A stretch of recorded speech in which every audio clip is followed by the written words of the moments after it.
There are ghost stories, and then there are legends. Stories so strange, so unsettling, that they blur the line between myth and reality. This is one such tale, a chilling true story from the heart of West Virginia, where a ghost didn't just haunt the living. She testified from beyond the grave.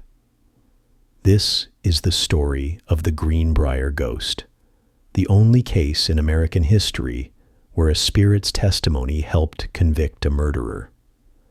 But before the legend was born, before the headlines and the haunting, there was just a girl, a wedding, and a secret buried deep in the cold hills of Greenbrier County. In the rolling hills of West Virginia, nestled among silent woods and winding creeks, lay a quiet town in Greenbrier County. The year was 1897. Winters were harsh, the skies heavy with snow, and the wind carried an eerie silence that seemed to whisper through the trees. In this quiet setting lived a young woman named Elva Zona Heaster.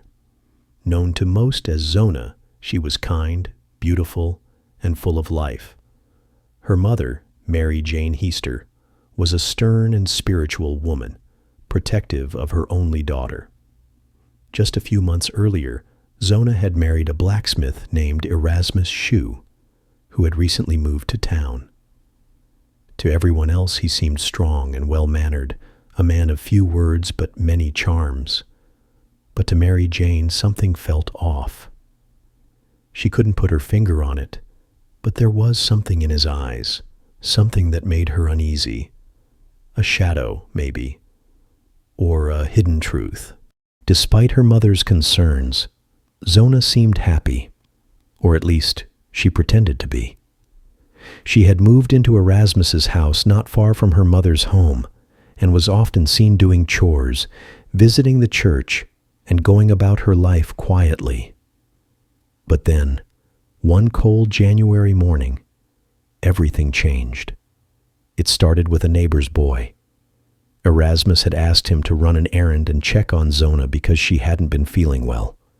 The boy knocked, but no one answered. As he opened the front door and stepped inside, he froze. Zona was lying at the foot of the stairs, motionless.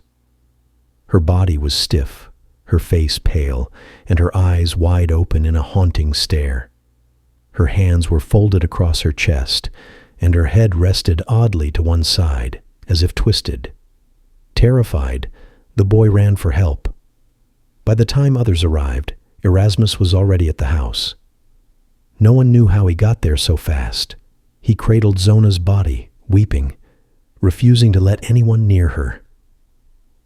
The town doctor, George Knapp, was called, but Erasmus stayed by Zona's side the entire time, dressing her in a high-collared gown and wrapping a scarf tightly around her neck. He claimed it was her favorite scarf, a sentimental piece she always loved. Dr. Knapp, feeling uncomfortable with Erasmus's behavior, performed only a cursory examination.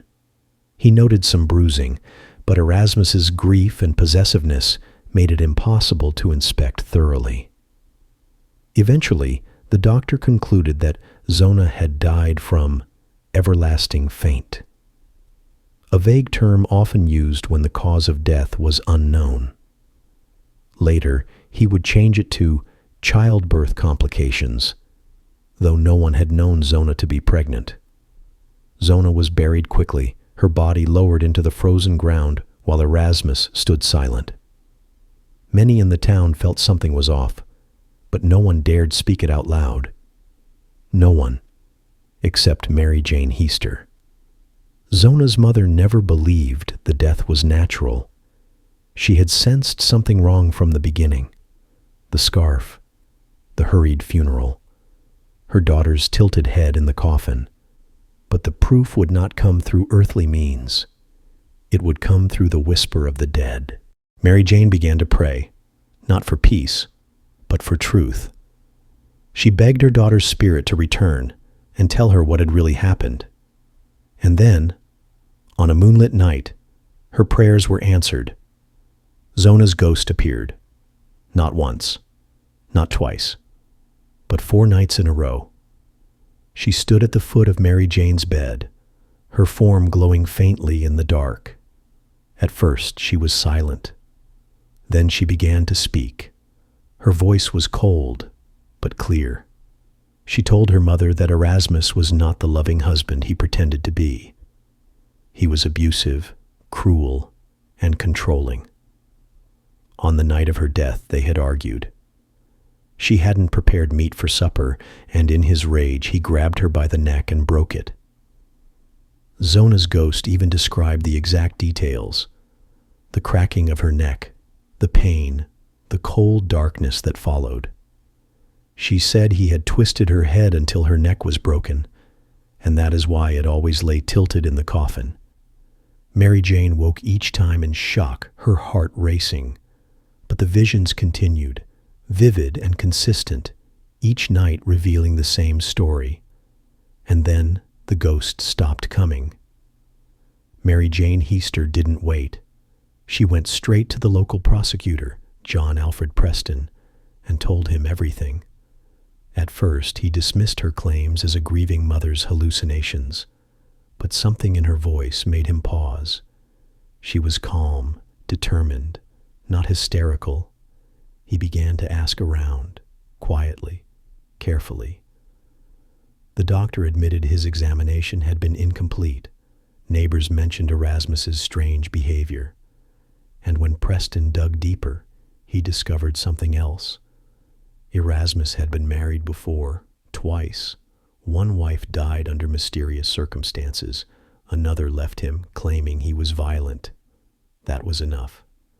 Preston ordered an exhumation. Zona's body was removed from her grave and taken for a full autopsy. The results stunned the entire county. Her neck had indeed been broken.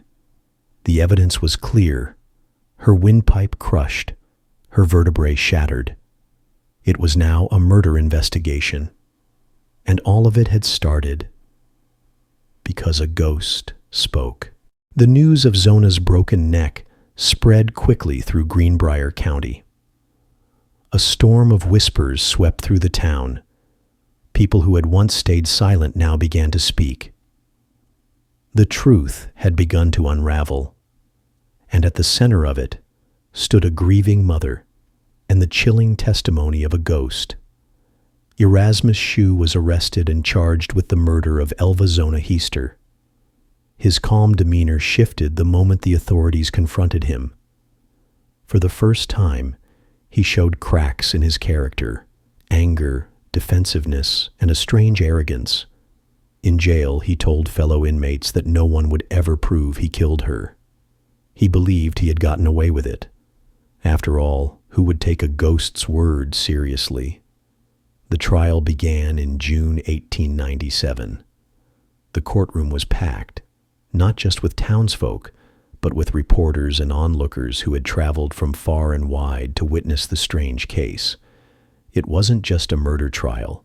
It was a moment in history where the supernatural stepped into the realm of law and justice. The prosecution presented the evidence: the broken neck, the history of abuse, the suspicious behavior of Erasmus, and the testimonies of neighbors. But the most shocking moment came when Mary Jane Heaster was called to the witness stand. The courtroom fell silent. She took the stand with calm dignity. When asked to recount the days following her daughter's death, she spoke clearly and without hesitation. Then came the question that changed everything. "Mrs. Heaster, can you tell the court why you believe your daughter was murdered?" She looked straight ahead and answered, "Because she told me so." From beyond the grave. The courtroom erupted. Some gasped, others laughed nervously, and the judge had to bang his gavel several times to restore order. But Mary Jane wasn't rattled. She explained in detail the ghostly visits, how Zona's spirit had appeared to her 4 nights in a row, how she described the abuse and the murder, how she named her killer, and even revealed the method. The defense attorney tried to discredit her, calling her delusional, a grieving mother creating fantasies to cope. But Mary Jane remained composed. She insisted she was of sound mind, that she had never believed in ghosts before, and that the spirit of her daughter had come with a purpose, not to haunt, but to reveal the truth. The jury listened, not sure whether to believe the supernatural account or not, but the physical evidence couldn't be denied. The autopsy confirmed everything the ghost had said. Zona's windpipe had been crushed. Her neck had been twisted until it broke. Her story, whether spoken in life or from beyond death, was consistent. And then, the past came back to haunt Erasmus. Witnesses testified about his violent temper. One of his previous wives had died under questionable circumstances. Another had left him, claiming abuse. He had even boasted that he would eventually have 7 wives. Zona would have been number 3. This pattern of cruelty painted a picture the jury could no longer ignore. After days of testimony, the jury deliberated. When they returned, the verdict was clear: guilty of murder in the 1st degree. Erasmus Shue was sentenced to life in prison. Some in the town wanted him hanged, but the judge refused. Instead, he was sent to the West Virginia State Penitentiary in Moundsville, where he lived for just 3 more years before dying mysteriously behind bars. Zona's spirit was never seen again. Mary Jane Heaster returned to her quiet life, forever known as the woman who listened to a ghost and delivered justice. She never wavered in her belief, and neither did the people of Greenbrier County. To them, the Greenbrier Ghost wasn't just a tale to scare children. It was real. A reminder that sometimes even death can't silence the truth. To this day, visitors still come to the Greenbrier Historical Society to read about the ghost who solved her own murder. A historical marker stands in the hills near Zona's grave with these chilling words carved in stone. Interred in nearby cemetery is Zona Heaster Shue. Her death in 1897 was presumed natural until her spirit appeared to her mother to describe how she was killed by her husband, Edward. Autopsy on the exhumed body verified the apparition's account. Edward, found guilty of murder, was sentenced to state prison. Only known case in which testimony from ghost helped convict a murderer. And so ends the legend of the Greenbrier Ghost, a tale where the dead found their voice, and justice rose from the grave.